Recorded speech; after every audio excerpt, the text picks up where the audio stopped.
They're really I got time to start. And I'm Louis Wasson with Mississippi State University Extension. I think Trey Coker was also supposed to be in here, but Trey is sick. And so keep him in your thoughts. He has a bad case of bronchitis, and I got an email late yesterday afternoon. He wasn't going to make the meeting. I think he's doing like 3 breathing treatments a day, so that's pretty bad. So I think he'll get over that.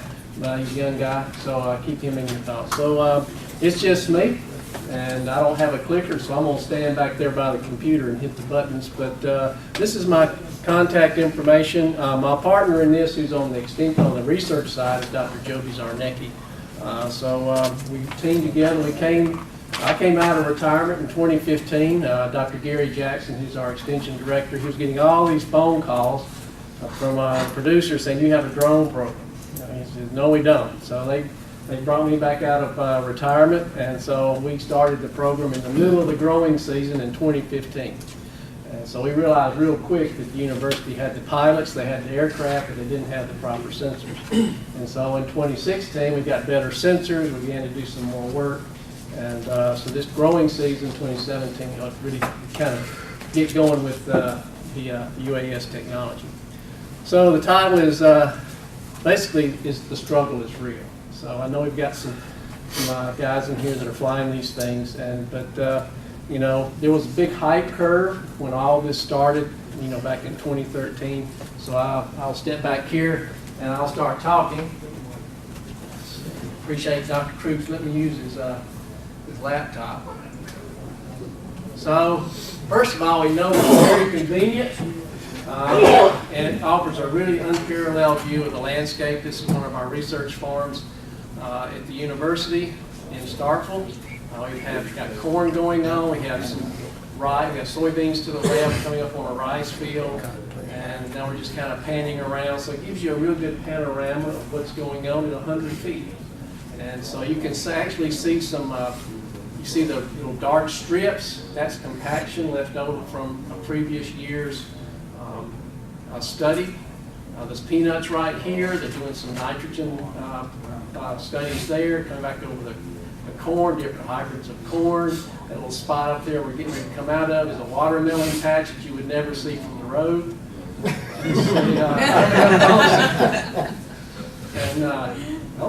It was there, Jimmy. I missed it. But then that was a quick clip of the camera that, you know, you can automatically. This is a panoramic view, but you can also remotely control the camera. If you see something you didn't recognize, or haven't seen that before, then you can pan the camera down from the ground. Back up there at the top, there's like kind of a landing strip. That's herbicide damage left over from previous year's research study, where something went terribly wrong and USDA lost a whole year of study because someone applied too much herbicide the year before and didn't tell the researchers, because they rotate the crops. And so that basically burned a whole year. But this gives you a good objective view of the area. So we know it's convenient, and it gives us a real good look from above. So that's not really the problem. So when Joby and I started the program, we really wanted to be focused on the producer, working with them, getting their ideas on what hopefully it could be a benefit to them. So we wanted to demonstrate the technology and the capabilities, do some proof of concept, try to get the program off the ground. Does this stuff really work or does it not? That was our questions. So 2013, there's an organization that came out that most of the ag use would be 80 to 90%, not ag use, but UAS usage would be 80 to 90% ag.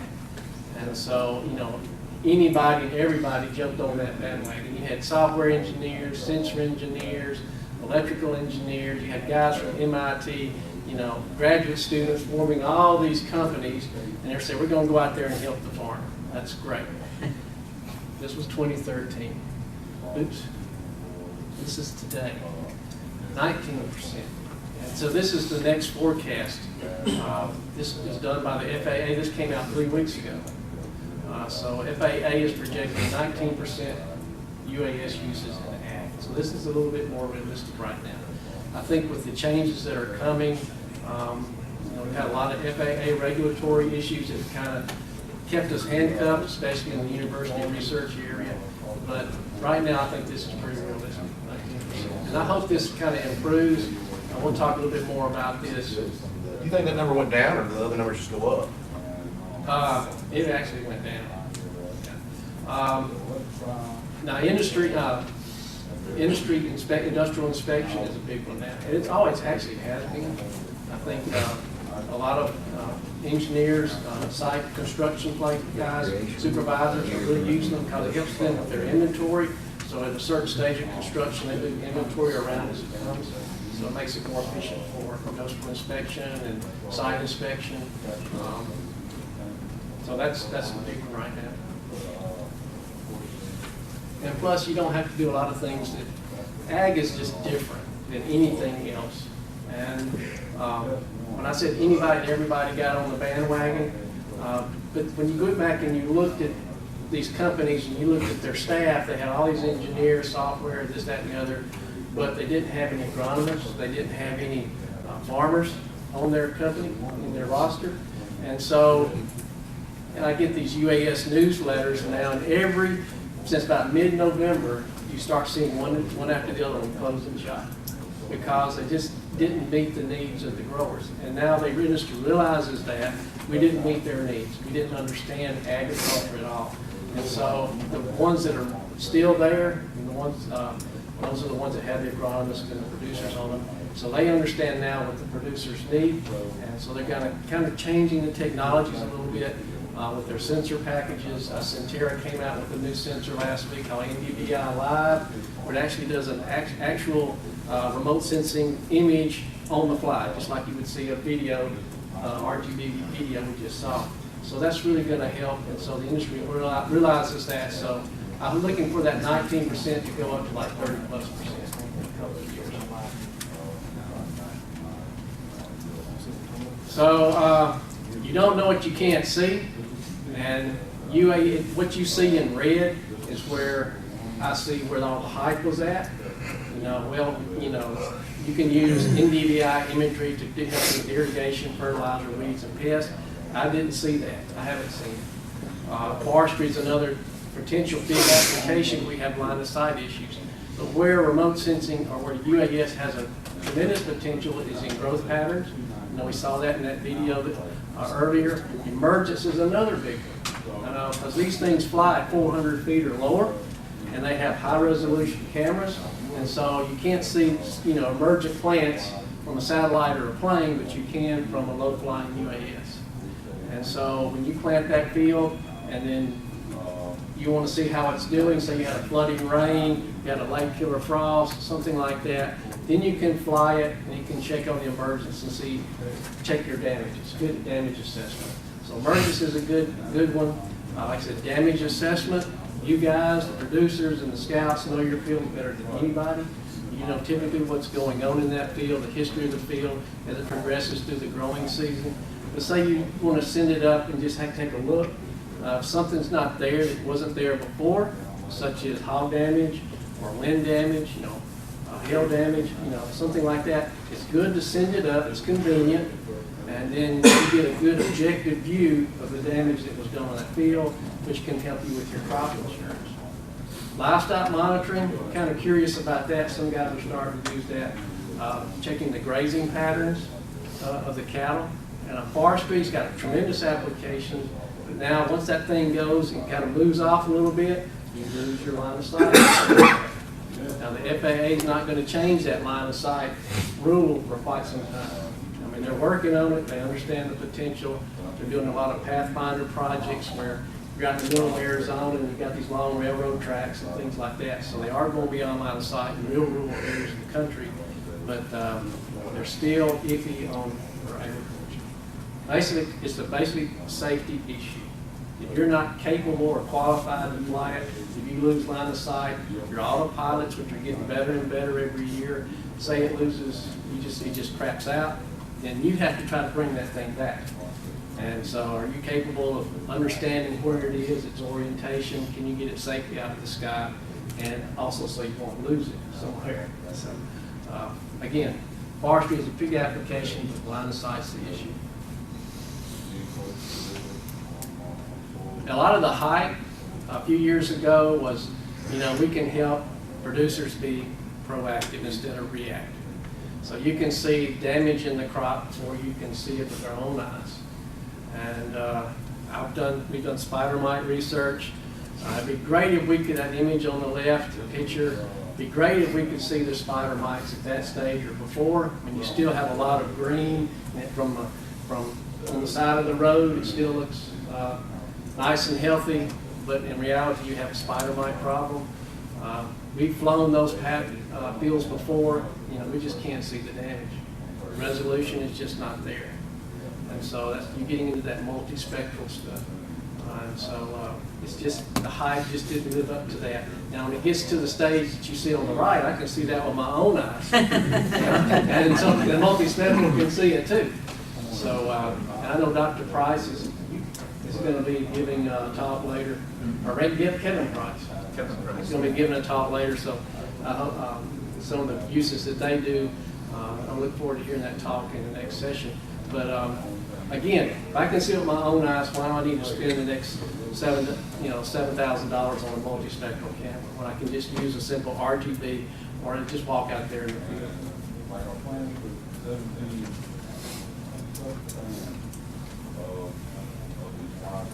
I used to scout cotton. My old friend back here, Rusty Mitchell, and I used to work together many decades ago. But as a traditional ground scout, we only see about 5% of the field as we walk it. We'll walk, hundreds of acres a day, but we're still only seeing 5% of that field on the ground. Yet the decisions made can impact hundreds of thousands of acres. And so with a UAS, you can send it up from your truck.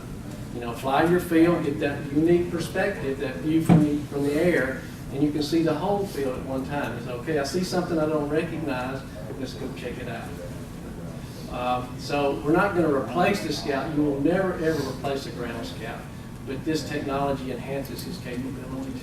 That spot circled in red, again, this was just a little trial flight that the pilots were using to check the cameras on the quadcopter, and they saw this spot. It didn't mean anything to the pilot, but when the researcher doing this field, Dr. Brian Henry, I don't know if some of you know him, he's a corn specialist. Brian's pretty articulate and kind of witty, but when he saw that spot in his field, he really didn't understand how bad it was. He used some nice four-letter words, and so but it was made a big impact on him because he wasn't used to seeing that. And then he gets this perspective from the air, and it made an impact in the research project. So some of the struggles that you go through is a steep learning curve. What type of aircraft should I use? We get into sensors, we get into all kinds of things. That graph on that chart on the right, or image, that's one square section or 640 acres. When I did this slide a few years ago when I first started, things have kind of changed since then. Multi-rotors can go more acres now. The battery technology is getting better. The motors are getting more efficient. So multi-rotors can go over 100 acres now. Typically, to fly 640 acres, you do need some kind of fixed wing. Like they would fly it on one battery. If you want to buy a whole lot of batteries, you can still use your multi-rotors, but batteries aren't cheap. And then you have to charge them and this, that, and the other. But multi-rotors have their place for looking and staring. I know a lot of producers use them in rice. You can check the levees, check the gates. So they're good at visual inspection. And multi-rotors are also very easy to fly. And they have new apps that are coming out every day. Last week, one of our pilots showed me, it's called Pix 4D Capture. And it loads on your phone, it Bluetooths to the Phantom 4, click, click, click, and in literally 2 minutes you can program this thing to fly a certain area at a certain altitude and take pictures at a certain rate. 2 minutes, I'm serious. It's that easy. The thing takes off, comes back, and so multi-rotors are very good at that. The fixed wings, I've got a do not use on that particular type of aircraft. The reason is that horizontal tail. These things are made out of styrofoam, But this tail right here, if you, I would stay away from a fixed wing that looks like that, because the tail is so low that, remember, you're landing next to a field. You're not landing on an airstrip. So you got all kinds of stuff growing, you know, and that plane's going to come in, it's going to flare just a little bit, so the tail's going to drop, and it's going to rip it off. I mean, our horizontal tails look like Frankenstein. They got so much glue on them and stuff like that.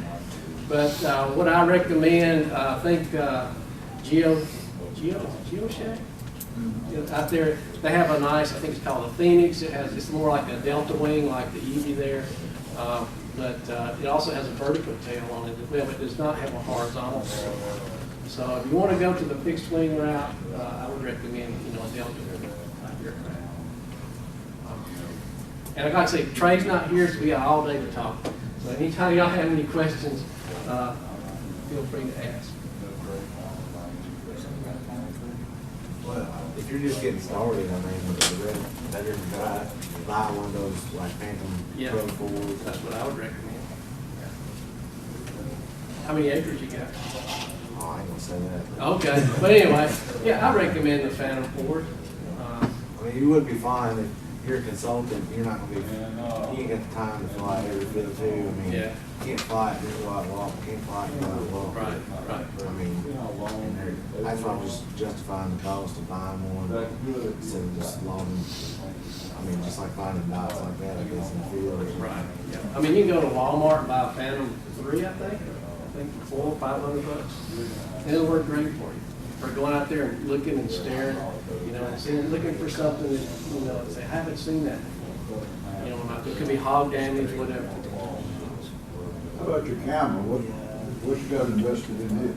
Well, on these cameras here, like the ones we have, well, on the research side, it can go from thousands of dollars. We have stuff that goes up to $40,000. We have one sensor that's $65,000. You won't be doing anything like that. You know, that's research stuff. But for what I would recommend would be on the Phantom. You know, it already has a camera integrated into it, a real high resolution camera. It shoots video and stills.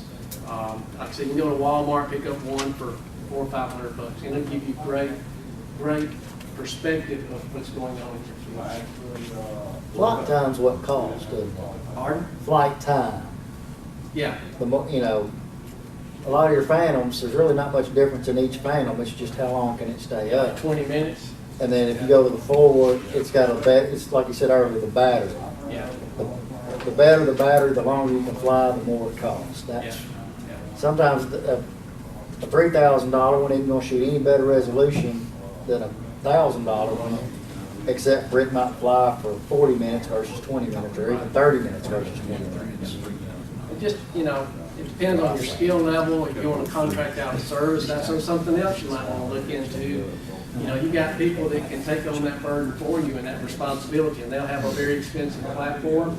Let's say you get an Eevee, which was the Delta Wing, you might spend $15,000 on an aircraft, the sensor package that comes with it. But if you don't want to spend that kind of money, if you would still like the data and the imagery from it, you can hire it out. I mean, a lot of services, this is another industry sector that's been created from UAS, is service-oriented, you know, UAS scouting. So they may charge you $3 to $7 an acre. I heard $3 an acre.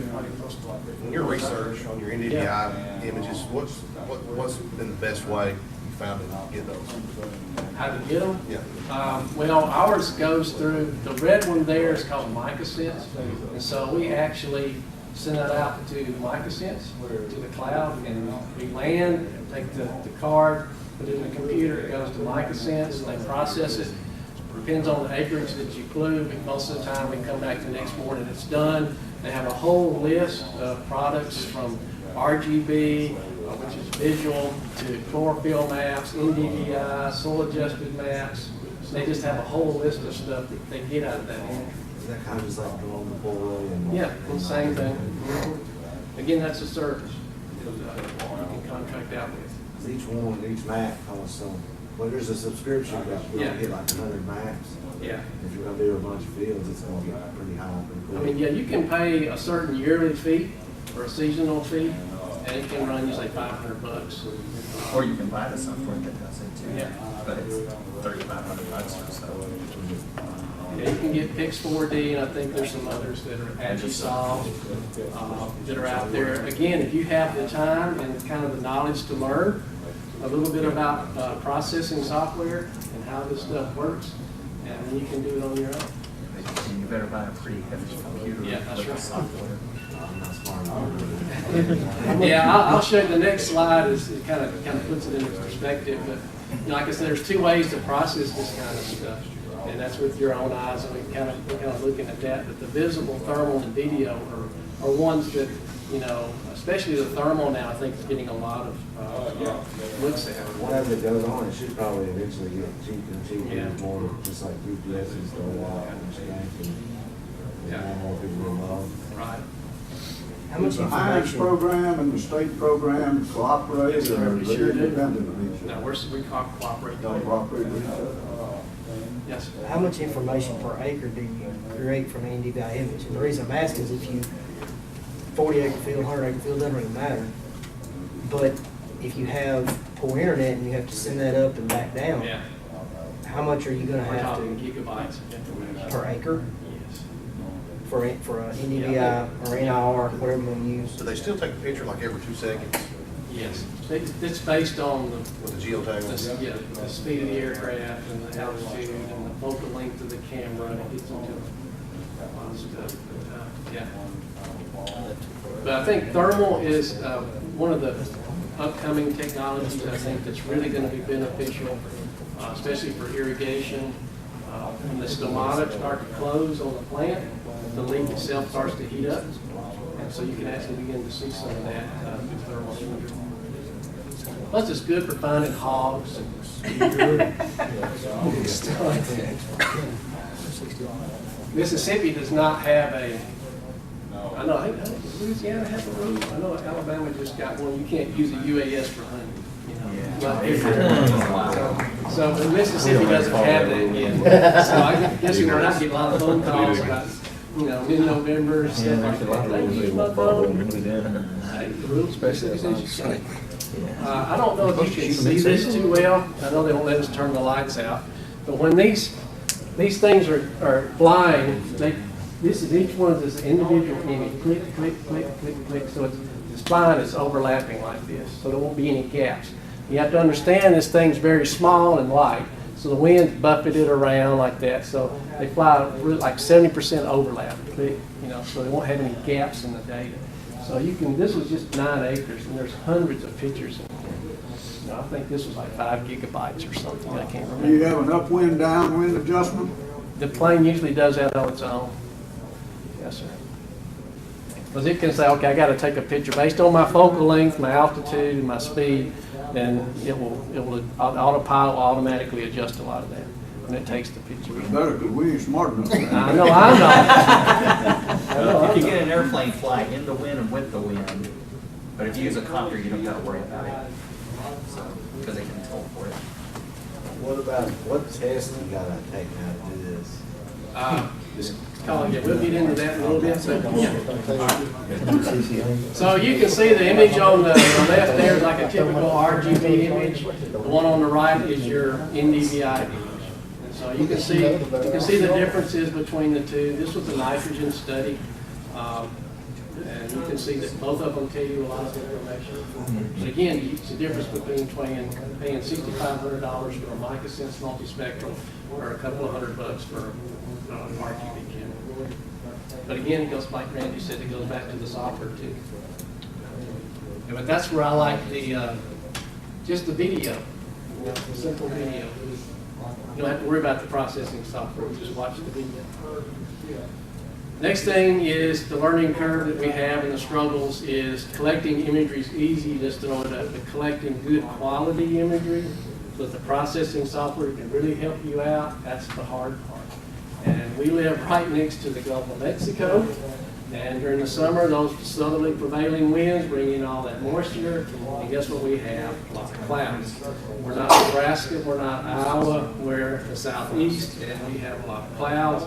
And you go by the textbook, You know, in remote sensing textbook, they say you need to fly between 10 o'clock and 2 o'clock every day. That's your prime times to fly. But guess what? In Mississippi, you don't. In Louisiana in the southeast, clouds start happening about 9:15 every morning. So, you know, we don't get those nice clear skies. The kind of the image on the left, this was flown at Stone with some rice. But you can see as the processing software stitched the pictures together, you kind of have a nice strip of clouds kind of coming right through here, and there's kind of a patch right here and some over here. But this is what they come from a shadow band radiometer. Looks at solar energy. So if you had a nice clear day, this would be the energy that you see at the surface of the Earth, and that your plant is sensing. It's also some of it's reflecting back. But this is what clouds do to the energy pattern and fluxes on the surface. The green is also reflected from the clouds. So you get all this stuff going on in a cloudy day. So this is why it's so hard to collect good quality data in the southeast. This is a chlorophyll map. Cloud shadow affects chlorophyll maps because the plants disappear. You can't see plants when you're in cloud shadow. This is a red edge map. Again, you can see the streaks, how the cloud shadows impact the index image. So it makes you have a false image. So I'm thinking, well, I've got a lot of green plants there, or something else is going on. The computer may interpret it a different way. Well, I'm looking at rice, but the computer may say, well, it's darker here, so it's actually corn, you know, or something like that. So cloud shadows have a big impact. And this is an NIR, near infrared image. And again, you can see the strip that the cloud shadows cause. The cloud shadows are an issue. So when you're going to go out and fly, you fly too early, then you have a lot of cloud shadows because the sun angle is so, not cloud shadows, but crop shadows. The sun angle is so low in the horizon that, remember, we're dealing with a low-flying aircraft, not a satellite, not an airplane. So crop shadows, the shadows in between the rows, begin to have an influence. You know, when we were flying with an airplane or a satellite, all that was mixed out because the pixels were so big. And now you're looking at just pixels that are this big. You know, resolutions like this. So now crop shadows begin to have an impact between the rows.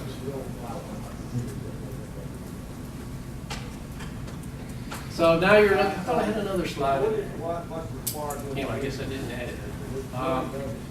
Before I get to mid-season scouting, I was going to just go back a little bit and talk about we're still before planting. It's good to fly, your fields, to look at channeling of water and ponding of water. We've just found out where you have a lot of channeling and ponding, that's usually where you have a lot of weed problems. Because those seeds follow the water flow through your field. So that water could be coming from another field somewhere, it could be coming from the road or the forest, wherever. And those seeds are light, and they just follow those channels right through the field. Ponding causes nematode issues later in the season, especially if you start having rains in the middle of the growing season like we had last year. Nematodes like those little ponding areas in the field. But again, pay attention to where the channeling occurs. And then, in the middle of the growing season, when it starts getting hot, crops are kind of struggling a little bit. That's when those weeds really kind of take off. So remember where those areas occur. In the mid-season, using UAS or really any type of imagery can help remove some of the guesswork. It can be more objective in looking at problems. Again, we talked about damage, hog damage, crop damage, things like that. Makes it more objective.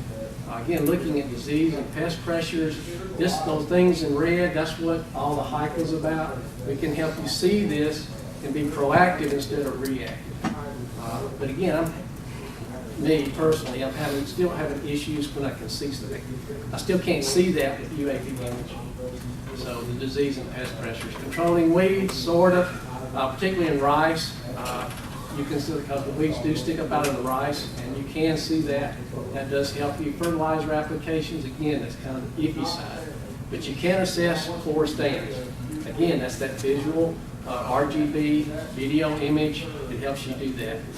Again, wildlife and damage.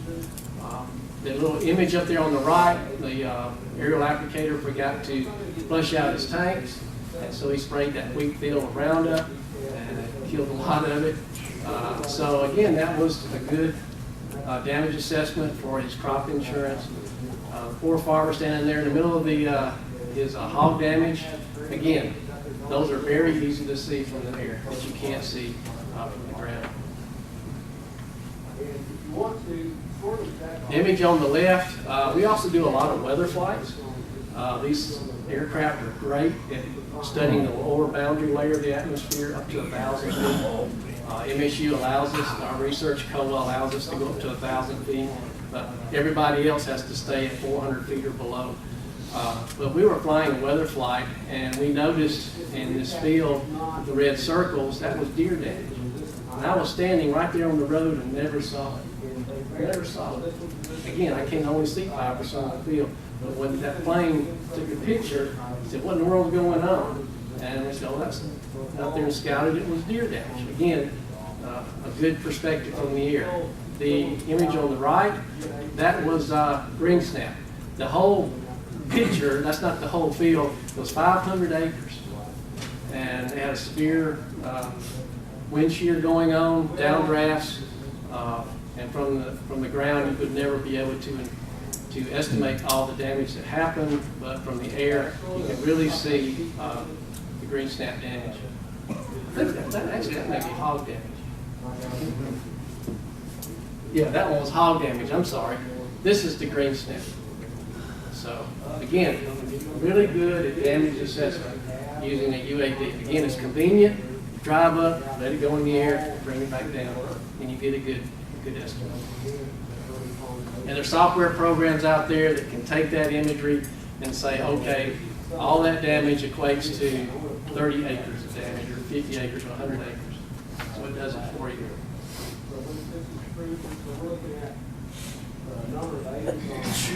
Safety is another big one. Again, this guy's screaming along at 150 miles an hour, 30 feet off the ground. They cannot see you. You're flying one of these aircraft. Now, that's Ike Bernetti. I don't know if y'all know him, but he's president of the Mississippi Ag Area Applicators Association. MSU, the FAA, another industrial company, Precision Hawk, we're working with them to develop, it's a little app. It's on their iPhones in the plane. Our drones will have a transmitter on it. The app that's being developed will notify the pilot in the airplane that there's a drone here. It gives altitude, attitude, direction it's flying, this, that, and the other. Right now, when we go to the Delta, I have all these guys' phone numbers. And so what I do is I call them. I call the producer first, and I say, okay, we're going to be in the Delta at your farm doing this on such and such day, between such and such times. Who's your aerial applicator? They'll tell me. So then I'll call him. And so that's basically how we're doing it today. But if you're out there on your farm and you're flying 100 feet and you have one of these, you're pretty sure when that guy's going to be around. They come over those treetops going from one field to another real quick. And so just have to be always cognizant of them because these could bring a pilot down. We sure don't want to make a bad day tragic. Now we get into the question you had about getting certified. So before August 29th of last year, to have a UAV legally, to do anything to do with agriculture, if you were making money as a producer, you had to have a COA or a Section 330. I think the public universities, public agencies had to have a COA. Producers had to have a Section 333. That required you to have a pilot's license. Required you to have a second class medical. But Part 107 came out and got rid of all of that.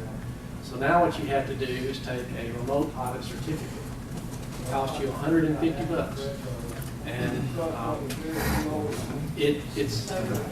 you can go to the FAA website. You can see the website up there.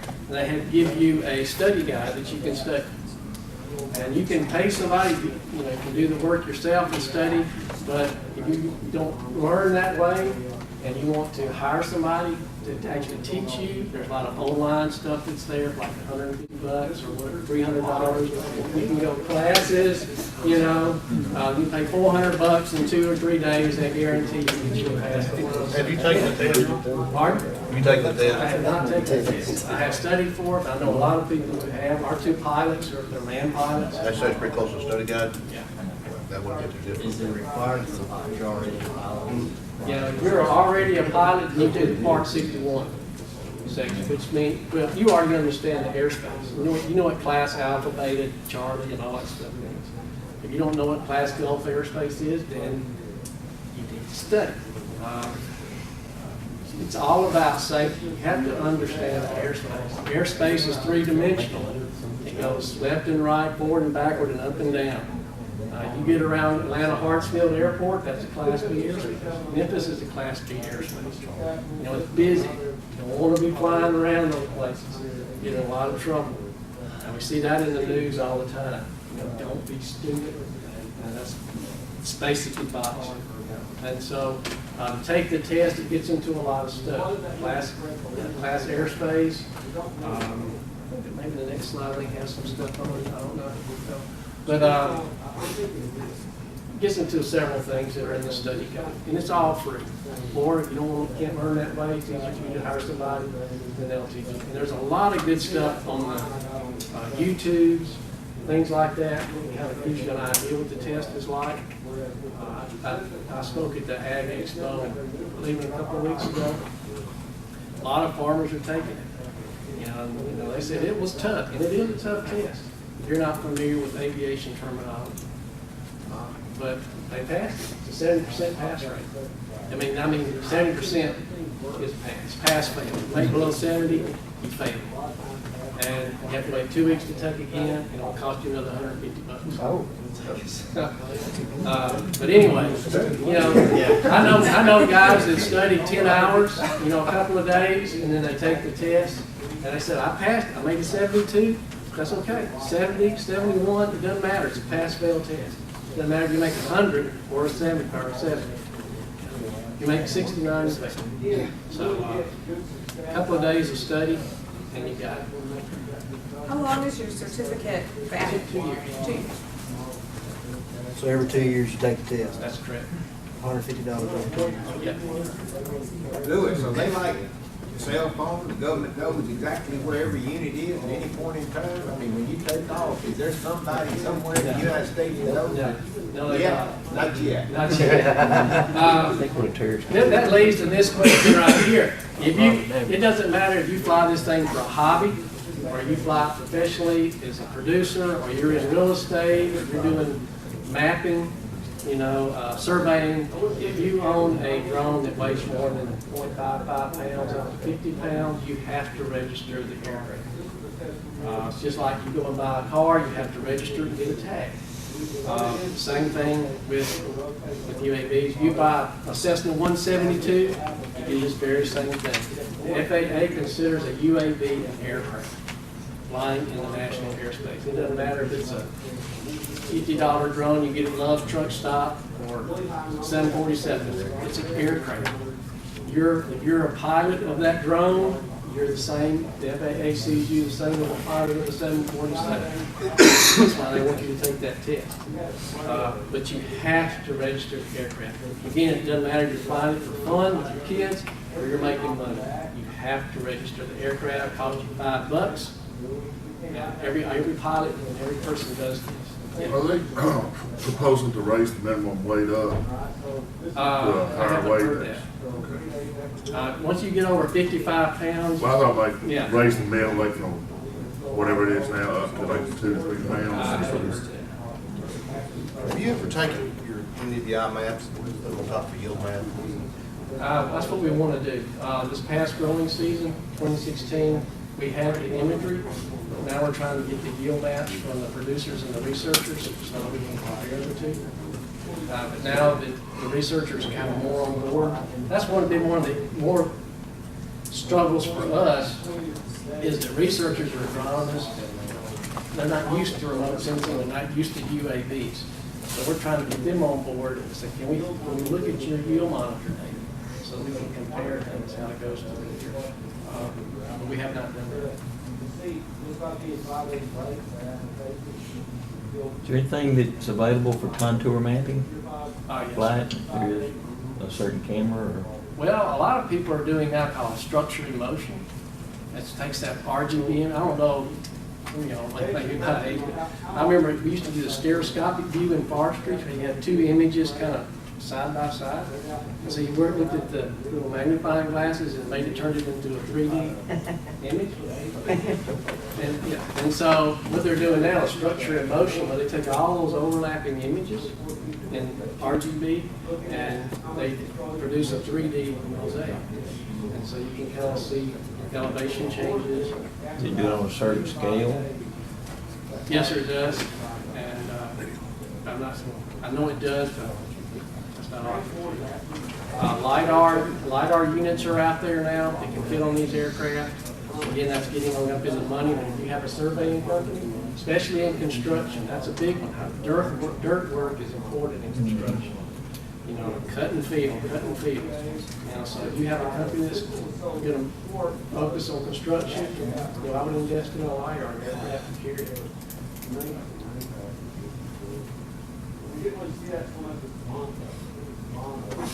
So the keys to understanding the struggle is that this is a system of components. It's like a puzzle. If the puzzle pieces don't fit, it's not going to do what you want it to do for you. You have to understand the regulatory part. Study the Part 107, take the test. On the operator side, are you a skilled operator? And you have good thumb coordination like, my 3-year-old granddaughter. Bobby Clydeman, he's a whole lot better than me. But anyway, that's where you go into the multi-rotor, which is easy to fly, or you get, you have a lot of acreage and you feel confident you can fly, the Delta one. Or you can hire that service out. Get somebody else take the responsibility. You hire a ground scout, you can hire a UAS scout to complement your ground scout, or your consultant can do that. Again, the UAV, which type you want to do, your skill level, the acreage, the sensors. Thermal, I think, has a lot of potential. Again, what I'm recommending is just simply, I like people to fly. I really do. I want people to use the technology. The more people use it, the more we can begin, you guys can start making recommendations to the industry, to us. What if we could do this? What if we could see that? And I'm recommending just a simple video right now. Again, it gets into processing. Randy talked about the power-hungry computer that you're going to have if you want to do this on your own. Plus, you also have to interpret it. But at the same time, even if you send this information to the cloud and it comes back analyzed, you're the ones that have to interpret it because you're the only ones that understand the field and what the problems are. When the data goes to the cloud, does anything get stored on the cloud as far as raising issues from landowners as far as? Not that I know of. Yeah, we had data management becomes an issue. Data management is becoming a problem. We're getting all this information. How are you going to keep it organized? MSU has started a new precision ag class, and the first thing they do in the semester, I think the first several weeks in Precision Ag 1, is they teach them about data management. I'm here to learn about precision ag, my variable rate planners, my UAVs, and this, that, and other. No, you got to focus on data management. So you have a variable rate plan. So what? Where's your Sergo data? Where's your yield data? How do you keep it all that organized so you can work better with your variable rate application? So data management is an issue. Yes, sir. What kind of internet speed do you have to be able to transmit 5 to 10 gigabyte? We don't, in rural America, we don't really have that. No, I know it. I tried to do it the other day, yesterday with a copter in like 30 acres, which is like 250 photos. Just to get it to my phone from UAV took about 15, 20 minutes. So, and I never even started online. I guess going 4G, it would have took, I'm guessing, probably 40 minutes or so. I did it over lunch once a long time ago. You can use your entire data for the month. Well, and they're, go ahead. The only thing I didn't like is some maps we got back. Some that we processed ourselves, we could like play with the scaling to get more or less resolution, and you know, see these different levels. And sometimes when we use services, they come back, there's 2 levels, and that's it. And I was like, oh, in the regular image, I could see the streak all the way down the field, just barely. So we kind of like doing it. But I'm hoping there's faster software, because that 3D effect, that's why the software is so slow. Because right now they only embed GPS in the camera images. So you're basically taking these images and the GPS is all they have in it, and then they're doing all this 3D stuff to try and put it back together. I suspect somebody, and they probably already have, is going to figure out for ag 2D work, you're going to be able to fast speed put them together without doing the 3D stuff, if they'll embed a little bit more info in the camera or something. So I think you'll see software get cheaper and be a lot faster, I would bet. And some software companies now are actually doing, you can put it on your laptop. You know, just hook the quad, you know, just take a cable from the calculator and just plug it into the laptop, and what they call tiling. And so that's pretty quick. But like, You know, they talked about 2 or 3 years ago, there were companies offering all sorts of things that they really couldn't follow through with. And I think one of the things you have to be aware of is, say some company in the Midwest, you send us your data and they'll process it and they'll interpret it and do a draw for prescription. There's no way they can do that because they're eliminating that factor back home and knows what's going on in those fields. So you have to be, yeah, if somebody comes and knocks on your door, that I can do this service for you, you know, I start, well, what are your qualifications? Do you have a Part 107 certificate? That's one of the, is your aircraft license? You know, and then start asking about the products that they offer. It's still, to me, I mean, like Climate View, they use the satellite, that's great, and I was talking to them, but you know, they said, well, the satellite says that here's some of the issues right here, then you have to go out and scout it, just like you would with this, but you could also just drive up to the field, throw this up in the air real quick, just to see and verify what the Climate View was telling you, their satellite image. Do I really need to walk out there? Oh, I've known what that problem is for a while. So, you know, things can work together. The satellite, the planes, UAV, they can all work together. But you're not going to eliminate that ground truth. Never. I will say we had one year when we kept getting approached by companies that had test fields. Like you said, they couldn't see very far into it, and they saw a bad edge, and they thought, wow, the whole field's bad. And I'd say 2 of the 3 fields we flew for them, it was a very, like, if you could get over it with the UAV and just take a look, you could easily see that the damage was like 20 feet in, and then it was normal the whole way through the field. And that was good enough information for them to say, oh, okay, well, the field's good. So, but they were really concerned. They were like, oh, we got a big problem. But it was, you know, it's either something that had flown off a truck or maybe herbicide drew from the next field. But it, you know, when you got overhead, even with the color camera, you could see Convenient. Have you looked at much drift damage, Paul? I haven't. Dennis has. Yeah, this man. You can, with using NDVI, you can track drift, depends on the severity of it. I looked at some several years ago, and if you got good enough images, and you got good enough wind to show the drift, you know, you can take it and track it. It'll make a funnel line across the field. Like I can on soybeans? Yeah. 240 on cotton. 240 on cotton. We did some work with rice, and I mean, you could, the aerial applicator, and it just took it off. Do you feel like it was good enough to measure how much damage was done to the field? I mean, They just sent me the images and says, can you tell me where the NDVI analyzed for the crop damage is? And when I asked, what's all this about, they said, you don't need to know that. If I'm issuing an opinion, I do. I told them what, I said, this is where, and I sent them a bunch of maps where it was and showed them, and they said, thank you, and that's, you know. What kind of rig do you have? I have, we have some GoPro cameras, we have a multi-rotor and a wing, and we have a slant range camera, one of the newer ones. Okay. And still trying to figure it out. I haven't quite figured it out yet. We use like an RGB camera, and we have one with a near-infrared filter, and we combine those to make an NDVI image on a copter. We've been flying a couple of years. NDVI, food with NDVI for a lot of years, since 2004. NDVI is great if you fly at the right time. We actually flew some fields this year once a week. You just looking at you. And we actually flew the field and then walked the field. Anything, I mean, the plane's not gonna tell you diseases. Now, spider mites, I think we can see spider mites early with NDVI. Before where you're seeing little red, we're thinking we can see them before that. But you gotta be very localized and you gotta know where to look. You can't afford to fly the whole field looking for that little bit. But we think we can. Some things you can, you have to understand NDVI and its use.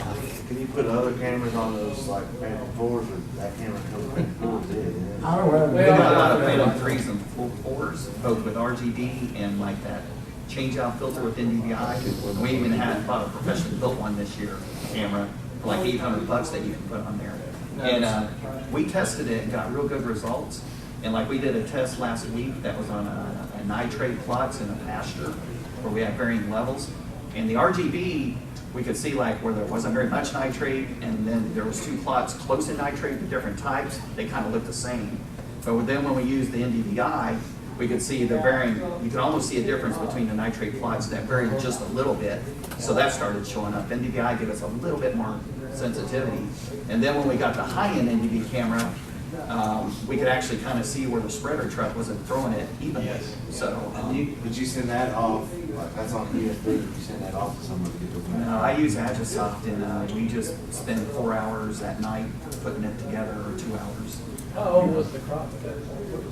Well, this was pasture that had like ES, that nitrate that is encapsulated, slow release versus regular release, and the mixtures of those. So I guess what I'm saying is the RGB, we can see macro changes in the field, and with the NDVI, then we're starting to see fine changes in the field. And then the higher end NDVI cameras, we can see even finer sensitivity level changes. NDVI will show you, usually you can see something with NDVI starting 2 weeks before you can walk out in the field. Can you see target spot and cotton with it? Never tried. Are you a crop consultant? No, I'm county agent. Now Dennis he was flying a soil, tell me about the soybean, y'all picked up the. Oh, we flew, where we irrigated, we flew a field fall of 2015. It was the last irrigation. The field was beautiful. It was waist high. The beans actually cut 73. This was the day of the last irrigation. We had sensors in the field. We thought it needed water. We flew the field, and you're standing on terminal, it's solid green. There's nothing out there. We came back, didn't even think about it. We just flew it just to be flying. We wanted a late season image. Came back to the office, R.L. Frazier, another county agent, we could fly together. He just put it up, he put it in one of his farmers, he just stuck it on his computer and left it. And about a week later, he pulled it up, and there was about 10 or 12 acres in the middle, on one side, that the NDVI showed. The red, green, blue didn't show anything. The NDVI showed it was already starting to mature. He got in his truck, he called me, he got in his truck, he went to the field and walked out there, and at that point, you were beginning to see it starting to turn. And what we did was, he marked that, he took the GPS coordinates, he pulled the yield map out, what you're talking about, yield map. He pulled the yield map out, compared that zone with the yield, there was no difference in yield. Now, our question was, should we, and we actually turned the water on when we got through flying for the farmer. We turned the water on. Should we have watered it at all? Was it already at a point that didn't need that extra water? You know, it's $12 an acre. The water is a 100-acre field. That's $1,200. Could we, if we had knew a little bit more about it, could we have saved it? It's going to take a lot of correlation down the road and stuff like that. But the deal with NDVI is very good. It's very good information. But it's crop specific and it's crop stage specific. You fly corn, V8, when you're nitrogen, you fly cotton at first bloom, early bloom for nitrogen. Soybeans are generally always green or they're dead. For nematodes, you don't fly nematodes, you fly early in the season, or you fly late season. Your nematode damage will show up. Generally during in the middle of the summer, they're dead or they're green. That's just the way it is. We got about, like, our Phantom's about $1,000. That nice NGB camera's about $1,000. And then the software was about, if you weren't government, we got really good deals. They kind of give it to us to promote, not to promote it, but to have it. because people are gonna say, what are you using? But it's typically about 2,000 to 3,000. But then the high-end computer to run it is about another 3,000. Now, they have a camera, a multi-spectral camera, the microsense mark, it's called a Sequoia, and they have a package, a kit for the interface like the DJI, and it's a higher grade camera, and it also has the, what do you call it, that adjusts the bandwidth based on the sunlight. Yeah. Probably if you're starting out that Phantom, and then you get an NGV camera, and then you get that Pace 4D capture, and I think it's like $250 a year. I don't think there's anything. Yeah, that'll allow you to take the Phantom and just put stretch a box over your field, and it pretty much just go and it'll fly it, and then it'll download the images. And if you pay, I think it's $500 a year or $250 a year, they'll say it for you, as long as you let it go.